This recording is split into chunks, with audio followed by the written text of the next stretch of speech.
Gökyüzü karardı ve bir ışık tüm vadiyi aydınlattı. İnsanlar diz çöktü, ellerini göğe kaldırdı. Onlar için bu Tanrı'ydı. Ama belki de bir yıldızdan gelen misafirdi. Binlerce yıl öncesine ait bu anlatı, Mezopotamya tabletlerinden birine kazınmış. Peki, geçmişte gökyüzünden gelen bu tanrılar, gerçekten ilahi varlıklar mıydı? Yoksa uzaylılar mıydı? Şimdi tarihin tozlu sayfalarında uzaylılarla ilgili ne var ne yok yolculuğu açıklar. Sayfamıza abone olup içeriğimizi beğenmeyi unutmayın.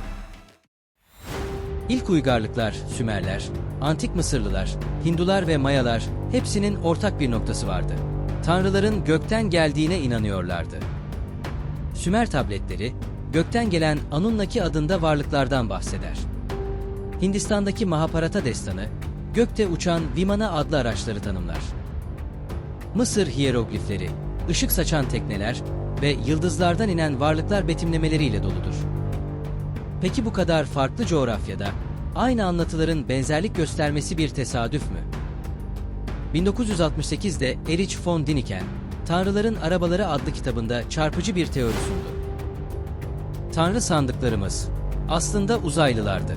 Onlar geldi, bizi şekillendirdi ve sonra gitti.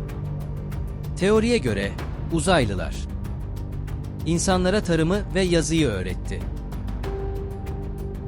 Dev yapıları inşa etmelerine yardım etti. Bizi kendi görüntülerinde yarattı. Nazca çizgileri ancak gökyüzünden tam olarak görülebiliyor.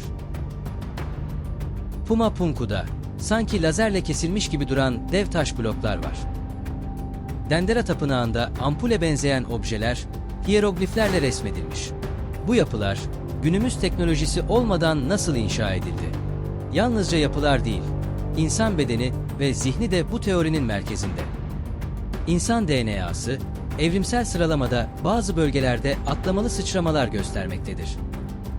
İlk Homo sapienslerin bir anda sanat, inanç ve mimari yaratması, bilim insanları için bile hala gizemli. Dogon kabilesi, binlerce yıl önce Sirius yıldız sistemindeki Sirius B yıldızının varlığını biliyordu. Oysa bilim bunu ancak 20. yüzyılda teleskoplarla doğrulayabildi.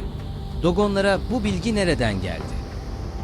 CIA ve Sovyet belgelerinde tanımlanamayan cisimlerin gözlemleri yer aldı. NASA çalışanları, bazı gökyüzü fenomenlerinin tanımlanamayacak kadar gelişmiş olduğunu raporladı. 1984 yılında Antarktika'da bulunan metal disk, doğal yapıya sahip değildi. Fakat açıklama yapılmadan belgeler kapatıldı. Yine de elimizde kesin ve net bir uzaylı kalıntısı yok. Ama birçok şey şaşırtıcı derecede uyumlu görünüyor. Dini semboller, gökten gelen varlıklarla doludur. Melekler, kanatsız ama gökte süzülen ışık varlıklar. Tanrı arabaları, yıldızlara uzanan merdivenler. Cennetten inen ışık sütunları. Birçok araştırmacıya göre tüm bu betimlemeler geçmişte karşılaşılan dünya dışı temaslar olabilir. Eğer atalarımız teknolojiye sahip değildiyse, gördüklerini sadece kendi terimleriyle tanımlamış olabilirler. Uçan gemi mi? O zaman bu Tanrı'nın arabasıdır. Uzay giysili biri mi? O zaman bu bir melek olmalı. Bugün hala dünya dışı yaşam araştırmaları sürüyor. SETI Enstitüsü uzak galaksilerden gelen sinyalleri çözmeye çalışıyor. Elon Musk, Mars'ta koloni kurmaktan söz ediyor. Ama belki de biz oralara dönüyoruz. Çünkü belki de bir zamanlar oradaydık. Tüm bu anlatılar, insanın kökenine dair büyük sorularla birleşiyor. Gerçekten yalnız mıyız? Geçmişte bir müdahale olduysa, tekrar olur mu? Biz sadece evrimin bir sonucu muyuz? Yoksa bir tasarımın ürünü mü? Belki gerçekten biri geldi, bizi şekillendirdi ve sonra sessizce çekip gitti. Belki o günlerin tanıkları bizde hala genetik bir hatıra taşıyor. Belki de geçmişimizi anlamak için göğe değil, kendi içimize bakmalıyız. Ya tanrılar değilse, ya yıldızlardan gelen kardeşlerimizse? Gerçekte olabilir, efsane de. Ama şöyle bir gerçek var, görülmeyen şeyler bu kadar detaylı anlatılamaz, resmedilemez diye düşünüyorum.